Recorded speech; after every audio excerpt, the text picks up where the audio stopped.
young person as he gets older. Ladies and gentlemen, the curious case of Michael Glazer that has been mind-boggling. I mean, I say that this is probably, you know, to him it's like being a dead horse with this, but take a look at this guy's hair. How do you know like a kid like Steve and come out with a head of hair like a 12-year-old schoolgirl? And I'm sure he just got here after his like pickup game down in like the city street, like unbelievable. Anyway, it's not even Michael Glazer, it's Joe Glazer. The two of these, I mean, I don't get it. Well, that goes to show that Bobby is the one that's been raising this whole crew. While, you know, Michael Glazer's hairline is staying intact. I'm staring at it right now. I actually don't want to make eye contact with it because it's still like, what the? I mean, right? True. I'm gonna make it weird for a second. Just look. How does that exist with a child like Steve Glazer? That's terrifying. You know what I mean? All right. I wanted to get that clear the air. Jesus. Move the microphone away. Away? Yeah. Right here? But, as I said, you know, trying to put something together to say something about Steve and Melissa, you know, I know that I get a little bit, you know, leeway of things I can say that are, you know, a little bit not the norm for a nice wedding, nice Jewish wedding for these two people. I really can't, because the thing is, it's a black and white scenario. I mean, I have stories, they exist. I know that I wouldn't go to like, oh, there's things I can say about it. Like, you can't. It's completely and utterly inappropriate. From any story about Steve, like how they met. I mean, what do you guys mean? Like, this thing was like on like some kind of J date or I really don't know how. Actually, I'm kind of playing stupid right now. I know exactly how they met. I can't go into it. Can I? Cece just reminded me of another thing. Look at Cece too. This is like insane. Listen and Steve, their whole attitude, how they go about their lives, and you have this genetic gene pool right here. You know, I just figured out Howard. Howard has gone unnoticed all night, and that is just completely unacceptable. This guy right here is the top dog in this building.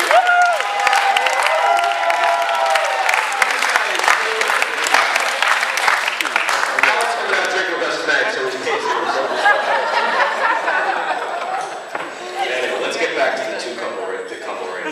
Jeez, that's the kettle one that Jill has been pumping into me all night. But, you know, how I was going to go into talking about these two at the same time and bring in that kind of, you know, that warmth, that feeling that really is what is happening today, despite all the jokes and all the goofy stuff we've heard and seen and heard about Steve and Melissa. About Steve. You know, and it hit me tonight. I was thinking about how am I going to like wrap this up? How am I going to get to that point that I want to get to that these two deserve? There it is. I heard that. Is that the better mic? Right here? No. You know, and I'm watching. Steve's a low-key dude. You know, you don't really know what's going on. There's many facets of Steve. You know, as we've seen. You know, there's the, you know, I have no idea what he does for a living. There's the responsible Steve, whatever that means. You know, there's Melissa the dentist, which is, you know, me going in to get my teeth done by a girl looking like that. She's gonna get a lot of business, but at the same time, you know, continuously being as bad as they are, just so I can go in and interact with them. I love you. But, you know, with these, they take everything very lightly and very, you know, very smooth, very calm, and it almost like a big joke in a way. And a lot of people, some may say, oh, you know, you gotta be responsible. You know, but the thing about these two, I'm gonna wrap it up soon, is the fact that, you know, and I'm going on tangents here, and I'm a little tipsy. I've been hearing a lot about Steve, being, irresponsible, this, that, Steve's a child. He's a Peter Pan complex to the fullest extent. Let's cut the bullshit. Steve is a complete and utter immature imbecile. That's why we love him. That's why Jill, I'm going to go ahead and say it, Bobby, don't take it personal. Steve's number one, dude. There's no way Steve is Jill's favorite. Jill puts on this front, like, favorite shirt, Michael! Jill is loving everything that Steve is doing.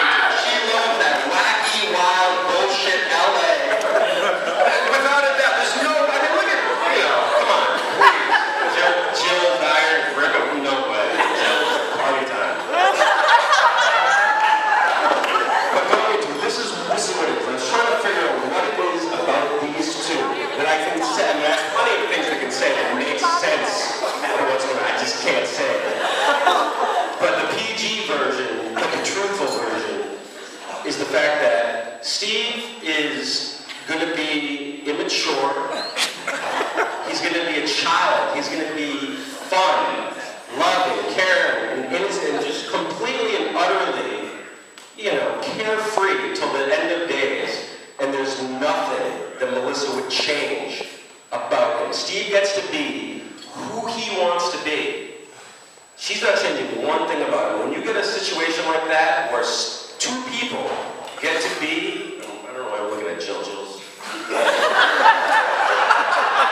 When two people get to be who they are, who they truly are, without a filter, and believe me, there is no filter on Steve and Melissa, ladies and gentlemen. When they get to be themselves to the fullest and do whatever they want, say whatever they want, however they want to say it, and do it, and still find love, appreciation, and all the other, cheesy stuff I can go into, that's something that's going to last forever. And I'm not saying that, I don't come across as the guy that's going into this. It's the real deal. I've talked about my girlfriend, we definitely talk about everyone else. I'm sure you guys don't do that.